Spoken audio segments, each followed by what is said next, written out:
Welcome to the best YouTube channel ever.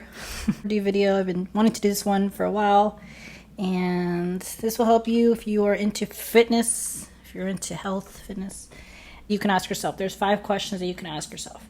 Number 1, do you not look forward to training? Right? Do you not look forward to working out? If you don't look forward to it, then that could be a sign that you are probably overdoing it, and or you're just, doing the wrong type of workout, and it's not fun for you anymore. Number 2, are you psychologically tuned in when you're training? So when you go to the gym or you go work out, are you mentally there, right? You're not mentally somewhere else. You're not talking about that girl that you met yesterday, right? You're mentally there. You're present, okay? So are you psychologically tuned in?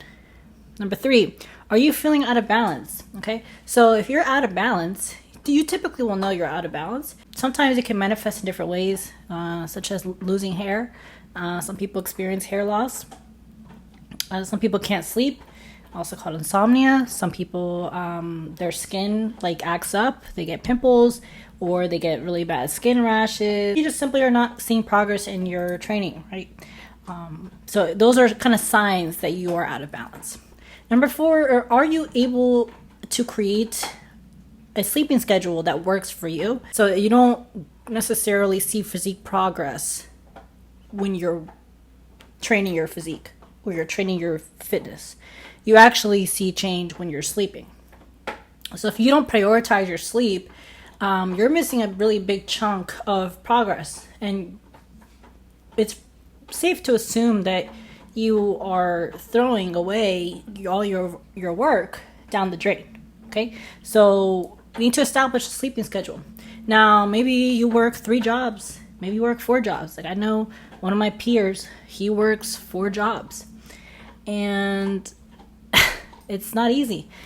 But he still finds a way. He still makes it work. How he does it, I don't know. He probably only trains 3 days a week, maybe only 4 days a week. I don't know. But that's really important that you establish that sleeping schedule and to not neglect that and not to just rely on caffeine, because it's not sustainable. I talk about sustainability in some of my other videos. Sustainability is really important for longevity, for health, mental health, physical health.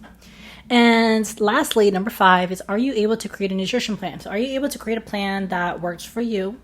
Are you able to create something that is applicable to your life? So if you are a trucker, you're on the road a lot, your diet is going to be a little bit different from somebody that works 9 to 5 or somebody that has their own business. Okay, so can you create a plan, or can you find a plan that works for your lifestyle? Sustainability.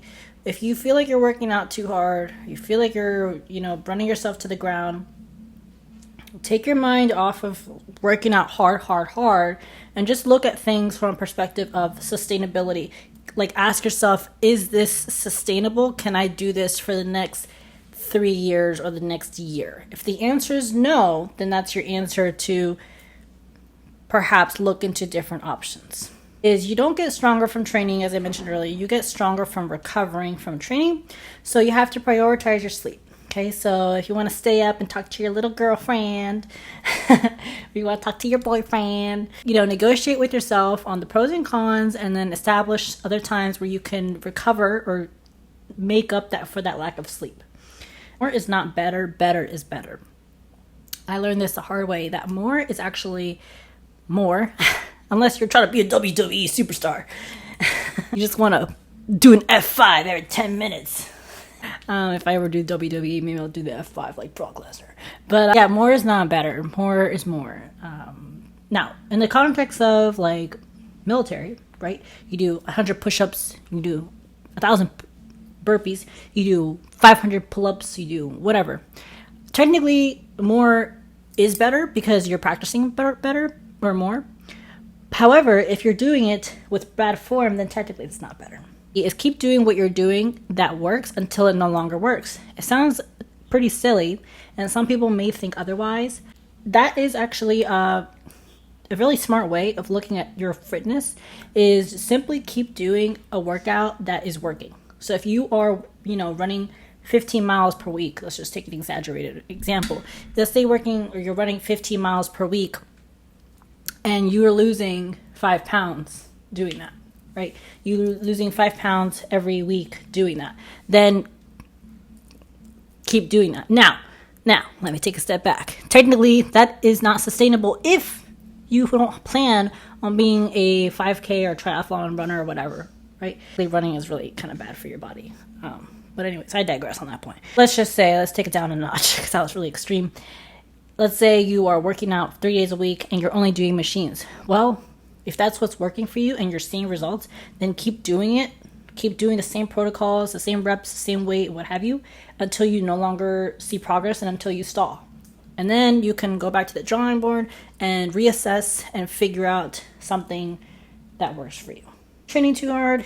Are you feeling out of balance? Then follow those 5 things. I know if I'm feeling out of balance, if I'm emotionally then typically I will know. And typically you do know when you're out of balance. Your sleeping sucks. You look in the mirror and you have like under eye bags and your hair is not good and you just don't feel your best. Those are kind of clear signs. Now, if you're working out 5 days a week and you're like, man, I need to continue this 5 days a week so I can continue my progress. Earlier, more is not better. More is just more, and better is better. So if you need to reduce the frequency because you're working a lot, you work 80 hours per week, right? Then just do 3 days a week. Or sometimes you may even need to do 2 days a week, right? If you're working a lot for a season. So like if you're an accountant, for example, you're really busy between January and April, right? Maybe you're going to need to go down to 3 days a week, maybe 2 days a week. Okay. Now, is that going to get you to see a lot of progress over long term? No. However, it will help maintain your fitness level somewhat and, keep you somewhat mentally sane.